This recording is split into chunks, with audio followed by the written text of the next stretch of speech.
Hi, this is Nicholas Vardy of the Oxford Club, and welcome to this week's edition of Buy or Buy. In this series of videos, I take a popular stock making the media rounds and I strip away all the hype, and I tell you whether to buy now, buy later, or buy never. While the Russian invasion of Ukraine still dominates financial headlines, there's a major development happening in the financial space around digital currencies. On March 9th, President Biden signed an executive order calling on the government to look into the financial stability, risk, and long-term prospects of cryptocurrencies. Brian Deese, the director of the National Economic Council, in a statement said the new order will help position the U.S. to keep playing a leading role in the innovation and governance of the digital assets ecosystem at home and abroad. In other words, rather than trying to ban them, the order indicates the White House is interested in sensible regulations that will spur innovation. With Coinbase jumping 11% in one day on the announcement of Biden's executive order, this digital currency platform finds itself in a unique position. The question is, with the stock down close to 60% since its recent high of around $366 in November of 2021, could the shift toward regulated crypto be a major catalyst for Coinbase? Is investing Coinbase directly a safer way to invest in cryptocurrencies, even as the digital currencies try to find their stable footing? Will the executive order separate the mainstream currencies from the altcoin scams? Founded in 2012, Coinbase Global Inc., ticker symbol COIN, is a pioneer in the cryptocurrency trading world. At the end of 2021, its platform had 89 million retail customers, 11,000 institutional customers, and 210,000 other users like developers and merchants. This broad customer base gives Coinbase an 11.5% share in the total cryptocurrency market capitalization in cash and crypto on its platform. Now let me set out the bull case for Coinbase. First, 2021 was a stellar year for Coinbase as the company pulled in $7.8 billion in revenue, up an eye-popping 514% compared to the year before. Net income came in at $3.6 billion, up by more than 1,000%. With these kind of numbers, Coinbase is surprisingly cheap, trading at a PE of just over 10. Second, Coinbase isn't going anywhere. Coinbase has established itself as a crucial player in the crypto space. And with $7.1 billion in cash or cash equivalents, compared to a long-term debt of $3.4 billion, the company has the flexibility to continue to invest in the business and position itself to remain a key player in the crypto space for years to come. Third, Coinbase is a pure play on the future of cryptocurrencies.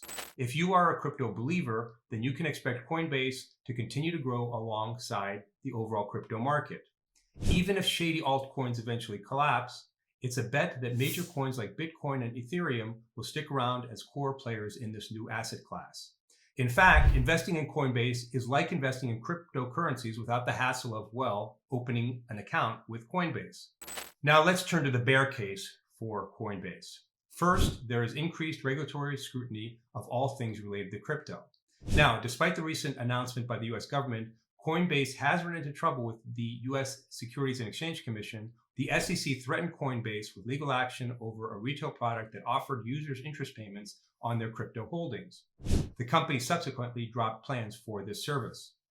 Second, Coinbase operates in a very uncertain and volatile space. In its Q4 shareholder letter, Coinbase management talked about, quote, even more unknowns which make our businesses all the more difficult to forecast, end quote.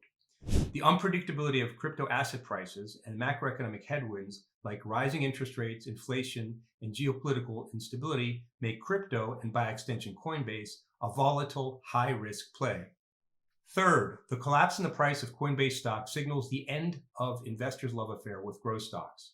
Suddenly, investors are paying attention to critical analysts who say that justifying Coinbase's valuation is a mathematical impossibility. Consider the following valuation, which is one among many. If Coinbase's operating margins decline to the average level of 23% for the 18 largest investment banks, still a big number, and its revenues grow at a strong 21% rate that the Nasdaq achieved in its rapid growth phase, it would be worth $18.9 billion, or over 50% less than its current valuation of $40 billion. Now, before I render my final verdict, don't forget to sign up to Liberty Through Wealth, a free e-letter that I contribute to twice a week. Liberty Through Wealth is packed with strategies for building wealth and helping you live a more independent life. You'll also have a chance to read about my often contrarian views of the market. just click the link below to subscribe. Now back to Coinbase. Is it a buy or is it a buy? My final verdict: the upside for the stock includes stellar recent financial results, its position as a crucial player in the crypto space, and its status as a pure play on the future of cryptocurrencies. But the downsides for the stock is the regulatory risks of an uncertain environment. It's operating in a very uncertain and volatile sector, and it's still sky-high valuations that suggest it is worth just about half of where it is trading today. The bottom line: Coinbase was an overhyped stock that rocketed to the stars after its IPO, but it now has come back to earth. And in the current difficult environment, it still has farther to fall. I think Coinbase is a buy. Although I would not put Coinbase in the same class as joke meme stocks like AMC or GameStop, both of which are candidates for eventual bankruptcy, the downsides for Coinbase far outweigh the upsides over the coming 12 months. I hope you enjoyed this edition of Buy or Buy. If so, please hit the like button below. I want to remind you that these are not active recommendations tracked in any model portfolio. So if you do want to follow any of my buys or sells, size your position accordingly, set a trailing stop, and never bet more than what you can afford to lose. Thanks for watching, and I'll see you next time on Buy or Buy.